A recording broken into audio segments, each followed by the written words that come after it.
back to our channel. Long time no see. Been a minute. Today we are doing the long-awaited conscious uncoupling episode. Mm-hmm. Trigger alert, because we're going to give you a mean read now. And we'll include the article in our description box, just so you guys can go ahead and read it yourselves. And of course, leave us comments on what you think, and if you have like different opinions based on what you read, just let us know. I feel dark. Next to me? Yeah. No, just with the lighting. The lighting different. How? I feel like I'm dark skinned. Team dark skin. People say I'm light skinned, but I'm not. Don't be lying to these people. Just so these people know, look, I'm not light skinned. You are. Look at mine. You have the yours. light skin tendencies. Your upper arm is like the same color as my face. No, it's not. It is. No, it ain't. Okay. Anyways, let's jump right into it. What was your take on it? So when we first read our conscious uncoupling, we mentioned it in a few episodes before.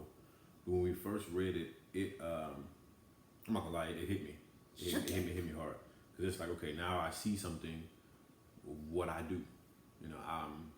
I noticed that when, I have issues with something that she may do or something that she may show, my issue is not with her, it's with the actual root of the problem. And the root of the problem a lot of times was years and years ago. Mm-hmm. It was connected to something else, something that I did not uncouple from. It was part of majority of it was part of a previous relationship. But in the article, it mentioned like it even being from as long ago as something your parents may have done. True. Now And not dealing with it. I actually made some notes. Ooh, why am I yawning so much? I actually made some notes, but one of them is with parenting. So I guess I'll start there. Okay. It was it says pretty much that if we have no mother/father love, the proper love, parents are supposed to show us two different types of love as children. They're supposed to show us a healthy intimacy, mm-hmm. and then they'll show us a non-sexual love. Mm-hmm. But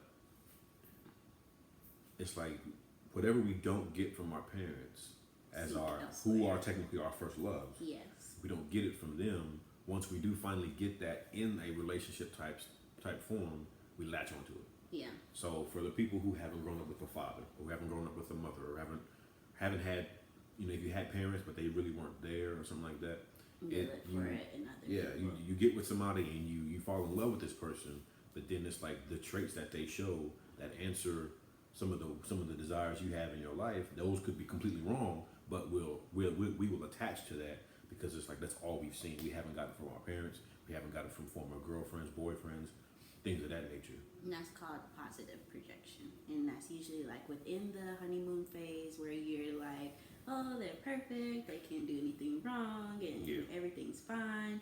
It's positive projection. Usually like the traits that you're looking for, or the traits that you wish you had in the other person, and that's all you see. Like there's no issues whatsoever with the person, when in reality, that honeymoon phase is something serious. Yeah. It can really mess you up if you're not grounded enough to realize that, okay, this person is still human. I'm putting this person on a pedestal, mm-hmm. but yet it's like nothing they can do is wrong. When in actuality, problems are gonna arise. There's gonna be issues in a relationship, be it good or bad. There's always going to be trials and tribulations and stairs to climb in a relationship. Issues? Well, I'm not gonna say good issues. That's kind of an oxymoron. That's what you said. Whether it be good or bad. Well, there's sometimes things can be masked. You could mask something as I could label something that you do totally different than what you actually mean it as. True. But until I think that's a projection too. I think it kind of is, because when you sit down and realize, okay, why do I have this issue? Mm-hmm. This issue is because this person did this to me in my last relationship. Right. So it takes a lot of self-reflection. Yeah. So maybe there's not any good issues. And that can be scary because nobody wants to deal with that. Yeah, it's huge. It's huge. Then even when you're doing like the positive projection, it can sometimes be like subconscious, like you don't even know you're doing it until maybe after the fact, because hindsight is like always 20/20. Oh yeah, of course. And then once the honeymoon phase ends, you have like your negative projections where your issues are coming up in other places. Like y'all are arguing all the time and stuff like that. When the problem is not always the problem, it can come from something, you know, emotional that you haven't dealt with from years and years and years ago. But you don't really know it unless you're like really in tune with yourself. And see what's crazy in those moments is like those are moments meant to heal. Mm-hmm. It's like those are the article talks about us missing signals that are meant to heal the problem and not to harm it even more. Right. But we're not in tune. I know me personally. When we talk about things, we're always going to bring it back to what we've been through, because I don't feel like we can talk about things unless we've experienced it. Right. And one of those things is, you know, there was always in my past relationship where I was married. It's like technically, yeah, that probably was my deepest love at that moment, and it probably was my first real one. But there was a lot of things that I did not leave there that I brought with me for this relationship. Which in this one we've only been together off and on 3 years, you know. But this has been more deep. This has been the deepest I've ever been with somebody. And it's not time based. It's based upon how much I open myself up, how much I've allowed her to see inside. I've literally tried to paint pictures of how my mind works, and just the fact that she's susceptible and she's open to it means a whole lot more than me being with somebody for 8, 9, 10 years.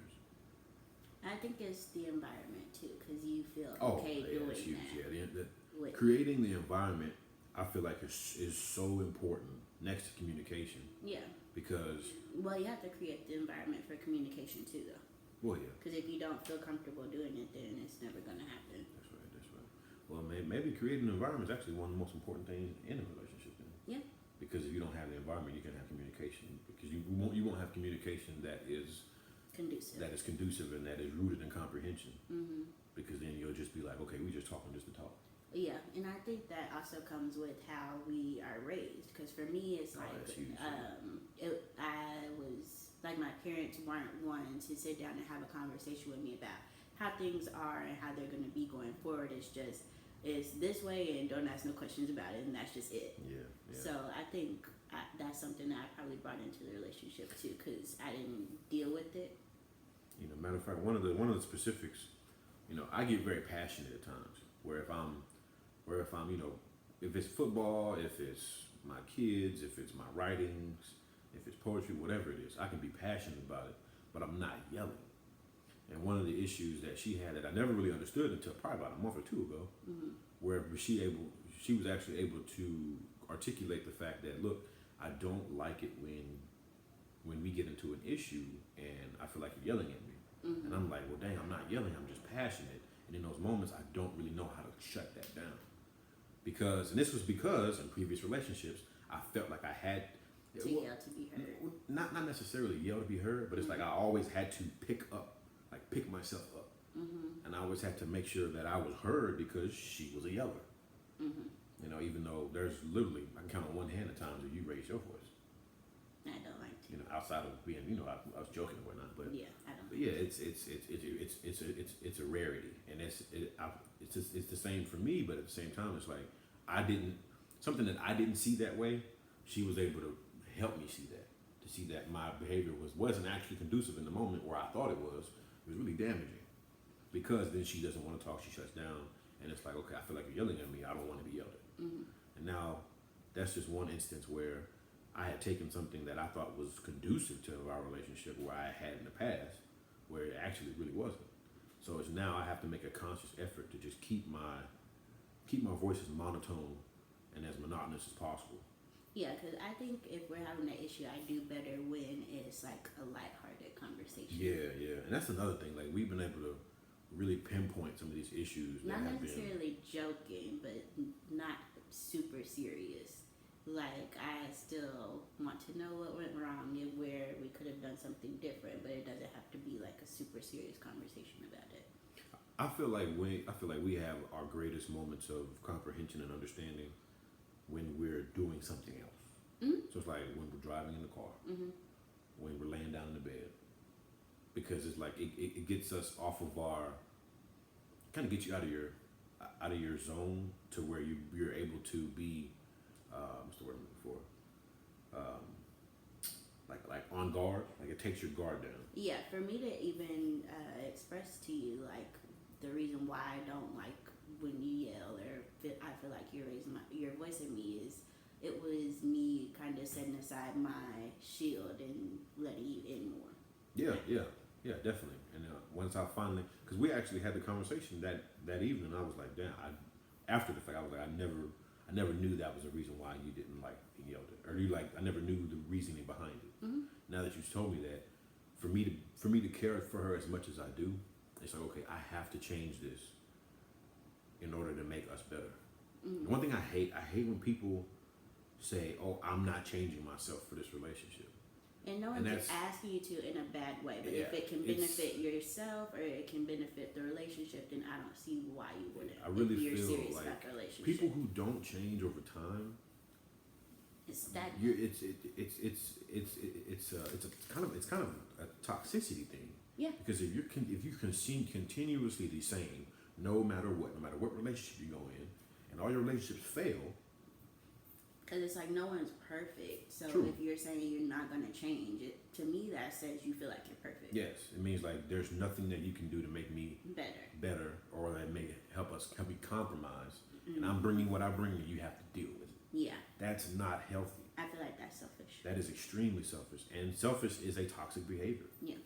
So selfishness, is a toxic behavior. So it's like I hate when people think that way. That was just a sidebar, but why y'all in my notes? Let me see what else we can talk about. But no. So I was saying, like, the signals that are meant to heal, we miss them, and I feel like that once we finally zoned into the moments that we had, where look, it was an issue, but we regarded it as something different. We said, okay, why is this not what is going on? Why is this going on? Yes. Why do you not like being yelled at? What happened? Yeah. Or with me, I hate feeling abandoned. Mm-hmm. Because I was abandoned a couple times as a child. I was abandoned in my last relationship by my ex, and so it's like I really hate and the way that is shown to me through ignoring me. Okay. I hate being ignored. Right. So when you ignore when you used to ignore me, it would make me feel like, okay, she doesn't care. She wants to be left alone, so I'm gonna do exactly that. Even though that hurts me too. Well, yeah, it's kind of a mutual ignoring. It's like, even though that hurts me too. Well, see, some of the times it wasn't, because it's like, okay, if she's ignoring, then okay, why as a man? Why this is how most men think. Why am I gonna put myself out there just to be ignored more? Mm-hmm. Because if I'm trying to make the effort to bring us back together, for us to talk, for us to be able to communicate and comprehend one another properly, it's like I got to beat down this door. This. I got to beat down this. Well, I must explain that sometimes, like when I'm not talking, I'm kind of processing things and trying to figure out how to word things. Now I understand that. So now it's like, okay, a lot of times we'll have an issue. We got to come back to communicate. We'll come back to it. It's not. One of the things that we've been better with is we try not to go to bed mad. We try not to go to bed without talking about the issue that happened that day. Even if it's tabling it for a later time. So, hey, I we know have that mutual understanding that we'll come back to it. I know this was an issue for us today. Maybe let's take a couple 2 or 3 hours. She may go out and do something with her girls or her friends or something, or I may go, do something solo or shoot some pool or just walk and get some air or whatever. But in those moments, it's like, okay, we're at least able to talk about it, table it for later, and then we can come back with sound minds. And it's not so much emotion behind it. We're dealing with more facts instead of emotion. That is difficult for humans in general. I have become a huge proponent in that, where it's like, okay, we have to deal with the facts over the emotions. The emotions are okay, but we've got to deal with the facts of the situation. Well, women are more emotional naturally. True. Women are more emotional creatures, I understand that. But it's like every time we've had success and we've had true healing and just a huge advancement in our relationship and our communication, it was when we dealt with the facts and we dealt with less emotion. But the only way we did that was by tabling it for later. Mm-hmm. Because I know sometimes I get worked up, where it's like I'm not able to think properly. Mm-hmm. And it's like, okay. And it's a perception thing too. Exactly. And after like the emotions have subsided and everything, and we're talking about it, it's like I felt like it was this way, and it's like no, it wasn't like that at all. It's like this, and it's like, oh, okay, that makes sense now. Yeah. What question did you have? You said you had. So a question for me. the article brings up that since the Paleolithic era, when cavemen and whatnot were around, they had a shorter lifespan, 30, 34, 30, 35 years. So scientists believe that it was easier for them to have one soulmate, have one person they would cling to. Yeah, because they ain't gonna be around that long. Exactly. So now, since the human life expectancy is much longer, minimum, I believe it's 75 now, or 77 like for women, 80 or something for like that. women. Yeah, it's up there. It's in the mid to upper 70s for sure. That being said, it's like, okay, do you believe that humans are meant to love more than one person deeply because we have a longer lifespan? I think that's where my skepticism about marriage comes in. And I feel like you've been more understanding about that because, in a sense, I feel like it is kind of possessive for me to commit the rest of my life to one person. Because who I am today is not going to be who I am when I'm 50. And I may like you a lot today, but when I'm 50, I may not like you at all. True, but I mean, to combat that, that doesn't mean that people who are married are wrong. Let's put that out there. Marriage is not wrong. It's just not right for some people. So, what I believe in those moments is like, okay, what works for you works for you. But to go back to what you said, you may not be the same. From the age of 23 to 50, you're not going to change that much to where it's like, okay, I don't want this person anymore. I feel like there would have been times where you would know. So why would you? I guess my question would be, whenever you stop being happy, that's when the things to stop. Right. And I think people think of divorce as like a personal failure when that's not always the case. But they feel like they failed, so I think that's where the anger, the resentment, all of that comes in towards the other person because they feel like it was a personal failure. When that may not be the case, it just may be an evolution of feelings or evolution of another person, whatever the case may be. And see, that's one reason why I'm okay with what happened in my relationship. It helped build me and help me become a better man. And because it was definitely not healthy the last probably 2 to 3 years of our relationship, of our marriage, and it's like, it was based upon infidelity. She did what she did, whatever.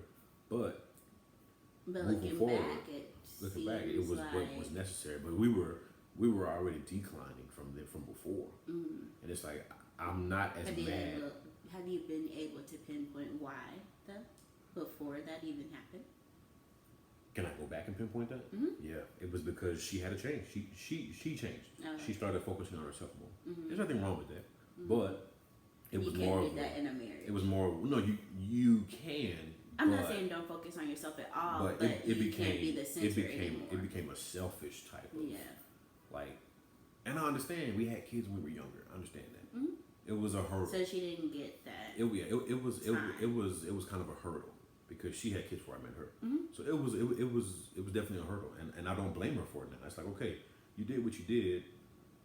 We're not ever getting back together, but it's like that also goes into not like taking the things that people do personally. The article talked about developing like a more endoskeleton and exoskeleton spiritually. So being able to deal with what's going on around you. In a healthy way because you have an internal structure that's strong enough to adapt and just move on without having such rigidity. Is that a word? Rigidity? I think it is. To the outside. Let us know if that's a word. I think it is. Don't know. It is. But no, I understand that. Yeah, definitely the whole. There's a part in the article that talks about the difference between insects and humans. Basically, what she's saying, insects have an exoskeleton, which is why it's affected more. Yeah, it's affected more by the environment, surroundings. If it's cold, you're cold. If it's as an exoskeleton, if something hits it and it breaks, then boom, you probably did. It's like if a crack gets in the turtle shell, it's only a matter of time. Right. But us as humans, our skeleton is basically internal. We have a backbone that is inside of other things, so we have albeit a small layer, we have a layer of protection from outside influences. That translated to here means spiritually, it's more self-acceptance and all of that. We should automatically be able to deal with things a lot differently because we built up that inner strength. Yes, exactly. I think that was a good part. Yeah, I enjoyed that part. For sure. There was another part that I wanted to comment on, and we'll be honest, the article is a little bit long. It's a little lengthy, but if you it's take so worth notes, it. So it's such a good read. If you take notes throughout it and kind of reflect on what's being said, then I think it's a good read for sure. There was a part that said, and this is the part I copied. It said, unfortunately, this creates a boomerang effect as these negative issues always come right back to us, triggering our unconscious and long buried negative internal objects, which are our deepest hurts, betrayals, and traumas. What are you referring to when you said versus positive and negative projection. So the positive projection was this person is everything to me, the honeymoon phase. Yes. Oh, this person's everything. She does this perfect. He does this so nice. It's so beautiful. Oh my gosh. Oh my gosh. Oh my gosh. But then a couple months down the line, I can't stay honeymoon phase wears off, and now you have these issues. A lot of times these issues are not related to the person, they're related to you. They're related to some of the trauma that you've been through that you're now projecting onto the person you're with now. And in actuality, it's not their fault, oh Lord. in actuality, it's not their fault.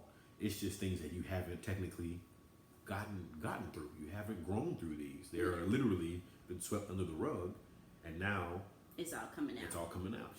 And that, going back to our parents being like our first love relationship, and the article mentioned that's usually why we marry people that are like our parents, are in relationships with people that are like our parents, because we have this unconscious thing of needing to resolve the issues that we had back then. See, but is that a good thing or a bad thing when you find people like your parents? Because that's like an age-old just statement where it's like, okay. I guess it depends. If you had like a good, functional, healthy relationship with your parents, then I don't see how that would be bad. What if you didn't?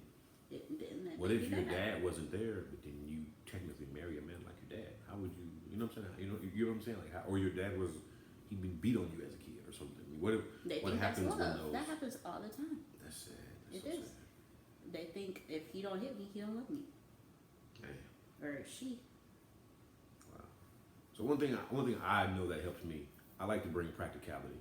When I actually learn something new, I like to bring something practical, something tangible that I can put forth in my life to try to grow and try to actually not only acknowledge this principle, but live it out.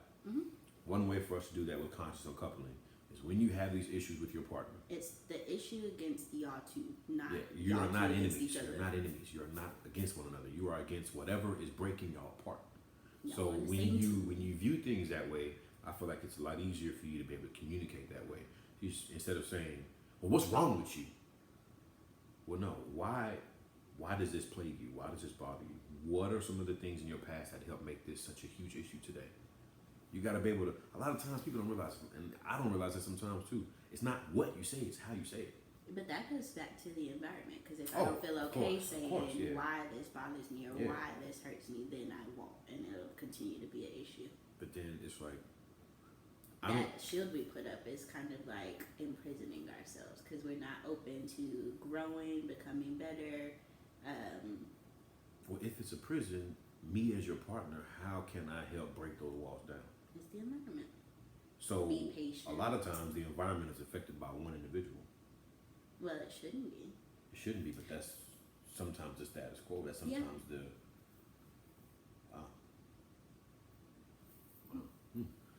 So, all in all, conscious uncoupling is a huge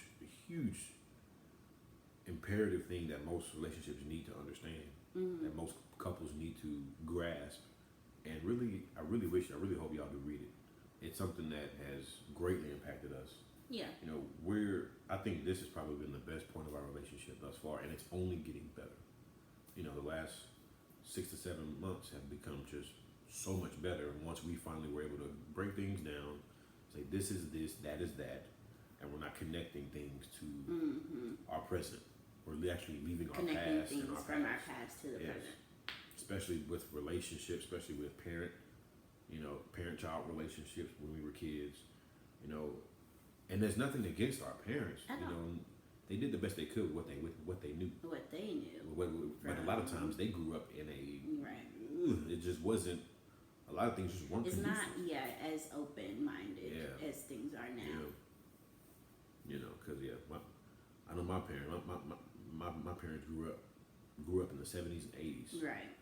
You know, both born in the 60s. My pops was born in 59, so it's like they went through a lot. They went through a lot of the Jim Crow. They went through a lot of the crazy 70s where we were finding ourselves and but it's that like, wasn't. It was looked down. It wasn't. Yeah. Oh yeah. Huge. But it's like a lot of the experiences that they had, they put into their parenting. Yep. Not to say that it's wrong. It's all they knew. Yep. But looking back, 2020 vision, of course, hindsight is 2020. Looking back, it wasn't conducive to And raising it's kids. not like they're always in the position to look back and be like, "Oh, I could have done this different," and be big enough to have that conversation with us to say, "I should have done this different, and I'm sorry that I didn't." Do you think that is a generation thing or just a person thing? I think that's a generational thing because it's like the older generation. A lot of them don't say sorry to say their they're kids. sorry. There were times where You was dead wrong. I You should apologize. I was dead right, and I still didn't get an apology. Yeah.